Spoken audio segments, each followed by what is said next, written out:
Here's a business where the customers arrive scared. They don't want to be there, they don't understand what they're buying, they can't tell if they're being lied to, and they'll pay almost anything to make the problem go away. Sounds like the perfect business, right? And yet the average one keeps just 6 cents of profit out of every dollar it takes in. Full parking lot, busy all day, phone ringing off the hook, and still barely making money. It's an auto repair shop. And by the end of this video, you'll understand why a shop can be completely slammed and still go broke, why the mechanic isn't really selling you car repairs at all, and the single hidden number that decides whether the whole business lives or dies. Let's break down the economics of owning an auto repair shop. So you want to own an auto repair shop. First, the good news, because there's a lot of it. This is one of the most recession-resistant businesses on earth. People need their cars. When money gets tight, they don't buy a new car, which actually means they hold onto the old one longer and repair it more. The global auto repair market was worth over $1 trillion in 2025. Demand is not your problem. Demand is basically guaranteed. Cars break, they always will. And unlike a restaurant or a clothing store, nobody wakes up and decides they just don't feel like fixing their brakes this year. So how does the shop actually make money? And this is where almost everyone gets it wrong. You think an auto shop sells car repairs. It doesn't. It sells two very different things stacked on top of each other, and they behave completely differently. The first thing is parts. When your car needs a new alternator, the shop buys that alternator from a supplier and then sells it to you for more. This is a markup, and it's usually somewhere between 40 and 60%, sometimes higher on cheap little parts, lower on expensive ones. Parts make up 30 to 40% of a typical shop's revenue. But here's the catch. Parts are the low-margin half of the business. The shop is basically a middleman on parts, and everybody in the game plays it, so there's a limit to how much you can charge. The second thing, and this is the real engine, is labor. This is the money you pay not for a physical object, but for the mechanic's time and skill. And labor is where the actual profit lives. The gross margin on labor runs around 60 to 75%, roughly double what parts make. So when a shop charges you $140 an hour, that is not the mechanic's wage. The mechanic might make a third of that. The rest pays for the building, the lifts, the diagnostic computers, the insurance, and the profit. Here's the secret in one sentence. An auto shop is not really in the business of fixing cars. It's in the business of selling hours.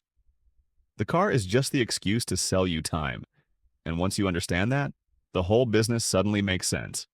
Because if you're selling hours, then the most important question isn't how many cars can I fix? It's how many hours can I actually bill? And that, right there, is where fortunes are made and lost. Let me show you the trap that destroys shops, and it's the most counterintuitive thing in this entire business. A shop can be completely full, every bay occupied, every mechanic working hard, cars lined up out the door, and still lose money.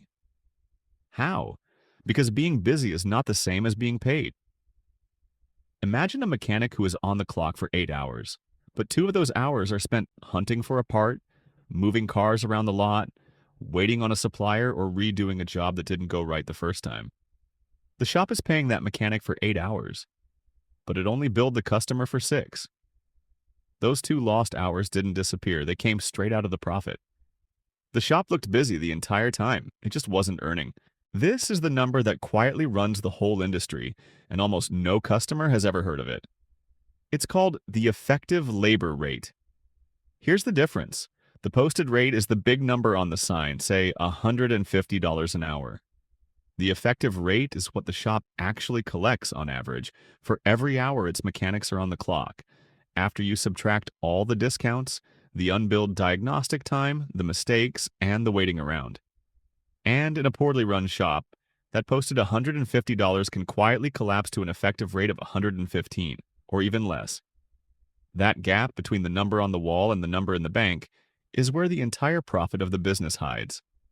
A well-run shop and a struggling shop can charge the exact same $150 an hour, and one thrives while the other slowly dies purely because of how many of those hours actually make it onto the bill. Now let's talk about the part everybody secretly worries about. The diagnostic fee. You bring your car in because a light is on, and before they touch anything, they want to charge you just to figure out what's wrong. It feels like a scam. It is not. And understanding why reveals the smartest part of the business. That warning light gives a code, but the code doesn't tell you the actual problem. It might be a bad sensor, or a wiring fault, or a leak, or a software issue, all triggering the same light. The diagnostic fee pays for the one thing that's genuinely scarce in this business: expert time and expensive equipment used to find the true cause. Shops that skip diagnosis and just start swapping parts based on the code create what the industry fearfully calls a comeback. The car returns, still broken, and now the shop has to eat the cost of fixing it again for free. Comebacks are silent profit killers. A good diagnosis is the shop protecting its own margin, not just your wallet. So, does owning an auto shop actually work? Here is the honest, slightly brutal answer. The industry average net profit margin for an independent shop is about 6.3%. Read that again. After all that demand, all that recession proof, guaranteed, cars always break business. The average shop keeps about 6 cents of every dollar. A shop doing $1 million a year in revenue might take home around $63,000 for the owner who carries all the risk, all the stress, and works on the cars too. But, and this is the crucial but, the well-run shops, the ones that guard their effective labor rate, kill their comebacks, and keep their bays productive, routinely hit 10, 15, even 20%.